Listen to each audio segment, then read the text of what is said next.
Yarışlarda 11 komanda qatnaştı. 11 komandanın 9'u Müslim'den idi. Әлмәт һәм Актаныш районнарынан да командалар килде. Читтәрне чакырабыз не өчен дигәндә, безнең районда уровеньны үстерергә, уже определенный уровеньга үсте. Дальше больше үстерергә безнең районның җыелма командасы, чтоб достойно башка ярышларда да үзенең командасы белән, үзенең составы белән достойно выступать өчен, үзенең көчен күрер өчен, шуңа күрә башка районнардан чакырдык. Ярышларның ачу тантанасында район башкарма комитеты җитәкчесе Альберт Хужин катнашты. Ул спортчыларга уңышлар теләде. Это праздник спорта, это праздник души.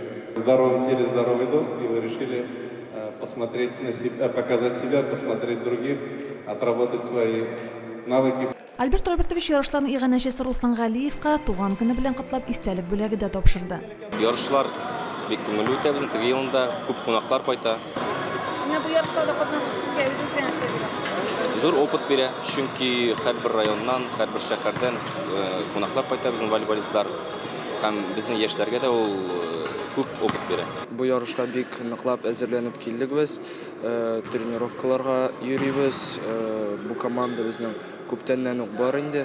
Бүтән командаларга да әлбәттә уңышлар телим һәм травмасыз гына катнашам. Соревнования, ну для меня это эмоции, стимул, новые испытания, навыки.